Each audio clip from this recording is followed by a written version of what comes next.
Today, our family is about to fly nearly 6 hours from New York to Los Angeles on JetBlue Mint.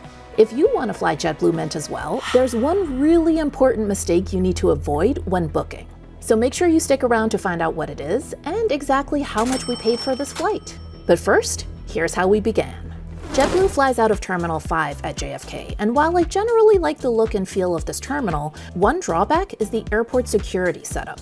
Terminal 5 does offer TSA PreCheck, but it does not offer clear. So at busy times when even the TSA PreCheck lines are long, you can be in for a bit of a wait.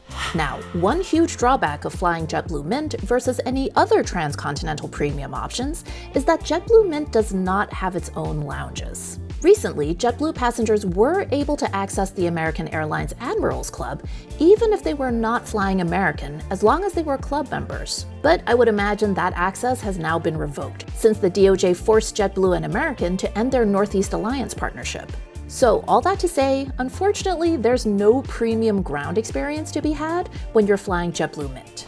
Now, JetBlue Mint rolled out a brand new Mint cabin in 2021, with individual suites in a herringbone arrangement. Since it has a 1-1 configuration, every suite has direct aisle access. We've flown the new JetBlue Mint cabin twice now. First in June 2021, when JetBlue debuted the cabin on the JFK to LAX route on the A321neo, and in October 2021, when they began flying it between New York and London on the Airbus A321LR. I'll link to both of those flight reviews below.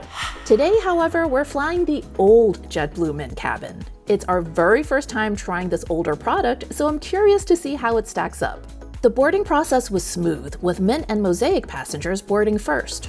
Okay, so first impressions. It's definitely very different, obviously, from the new Mint suite, but it's pretty nice. It feels like an older product, which it obviously is. One thing that I like immediately is that there's this huge counter space on my right-hand side. I love when business class seats have a lot of stowage space or surface areas just to put your stuff.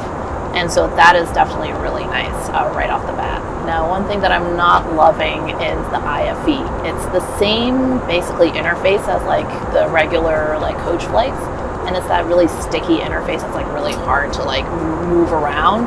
So I'm not really loving that. Definitely the IFE on the new Mint is significantly better. Before I continue telling you about our flight, let me first explain the layout of the cabin on this Airbus A321. At the front of the plane is the Mint cabin. Then there are 5 rows of even more space seats, which is basically JetBlue's premium economy, followed by 7 rows of economy seats, 2 more rows of even more space seats, and finally, the rest of the plane consists of 10 more rows of economy seats. The Mint cabin has 5 rows of seats that alternate between a 2-2 and 1-1 configuration. If you're a solo traveler, you definitely want to opt for seat 2A, 2F, 4A, or 4F. These seats are known as the throne suites. Not only do they have direct aisle access, but they also have sliding doors that close for complete privacy. And they offer a few extra inches in seat width and seat pitch compared to the seats in the rest of the Mint cabin. I was in seat 2F, while my daughters Sean and Ella were in seats 1D and 1F. It's actually surprising to me that JetBlue doesn't charge anything extra for the throne suites, the way they do for the studios in the new Mint cabin. But it's definitely a first-come, first-served situation, so you want to reserve those seats as early on as possible. By the way, if you enjoy videos like this about premium air travel, be sure to subscribe. I recently took a European business class product that I haven't flown before, so you don't want to miss that video when it comes out. Also, visit our channel to catch up on our recent flight reviews of ANA The Room, Emirates, Qatar Airways Q Suites, Singapore Airlines, Zip Air, KLM, and more. Okay, let me take you on a little tour of the seat here. So in front of me, of course, we've got our IFE screen. It's an okay size, but pretty standard. And here's my daughter being creepy. And then here, as you can see, I do have a little door, which I honestly was not expecting, so that's kind of nice. Obviously, this gets closed only after takeoff. One thing that's kind of interesting is there's this little storage bin here, which slides open. And then you've got a little storage pouch here. You've got another one here. Lots of outlets. There's more on the other side as well. It comes with a water. You've got a reading light. And you've got your seat controls here. Oh, okay. Remote control. I didn't even know this was here. And then on this side, you can see we've got this whole wide sort of surface space, which I absolutely love. I love when I can kind of spread my stuff out, especially with making content. We always just have like cameras and battery packs and stuff like that, so that's nice. We've got 2 more outlets over here, and I'm guessing maybe the table will be here. I guess we'll find out when it's dinner time. And then as you can see, we've got 2 windows and the seats. I've got my action camera set up in this one, and yeah, so far so good. There's the wing. So then under the space, you have this, I guess you could put stuff here and then it will hold up there. And then this is the footwell, which is pretty spacious. I've got this big blanket set here, my shoes, and I actually have another little travel pillow in the back. And of course, this is a lie flat seat, as I so awkwardly demonstrate here. And soon, it was cocktail time. Okay, so Serge and I both really love this, which is Mint Condition, which is JetBlue's like signature drink. And the last time we flew JetBlue Mint was when we went from New York to London. And that was shortly after the London route had launched. And so we were so looking forward to having this drink again. And then the thing is, when we boarded that flight, this was kind of like still height of the pandemic, and there were all these like supply chain issues globally.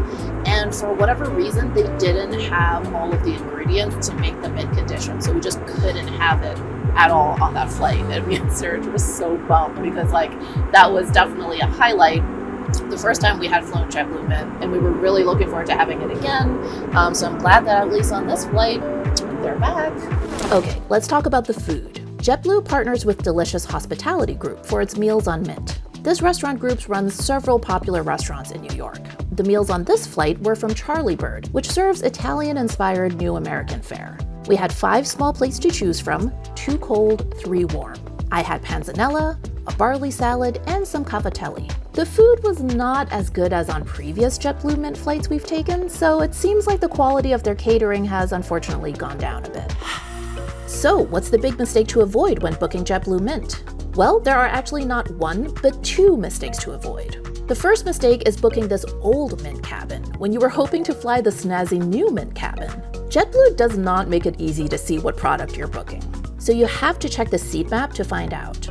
The old Mint cabins look like this, alternating between a 2-2 and 1-1 configuration, while the new Mint cabins look like this, with a 1-1 configuration throughout. Also, it's becoming harder and harder to find the new Mint cabin on domestic flights because they keep moving it to different routes. It used to be available only on the JFK to LAX route, but then they moved it to the Boston to LAX route, and now I think it may be on yet another route. I've honestly had a hard time keeping up. At this point, your best bet for flying the new Mint cabin is to book a flight to Europe.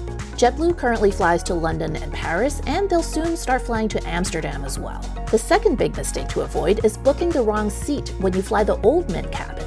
If you're flying with a companion, it's totally fine if you end up in one of the odd-numbered rows. But if you're flying solo, you'll have a far inferior experience in one of those seats versus in one of the throne suites. The armrest in the center is pretty small, so you're likely to bump elbows quite a bit with the person next to you. And while there is a small divider between the paired seats, it's not large enough to provide any real privacy. Remember, if you're flying solo, make sure you snag that throne suite. So, how much do we pay for these flights? Well, we booked our flights in January and flew in May, and we paid $1,647.80 per person round trip from New York to Los Angeles and back. That's not a bad fare for a transcontinental business class flight, but we recently scored a much better deal. Can you believe that we paid just $1,600 round trip for a lie flat seat from Los Angeles to Tokyo and back? But there's a catch. Check out this video where I show you which airline it was and the surprising reason the fare is so low.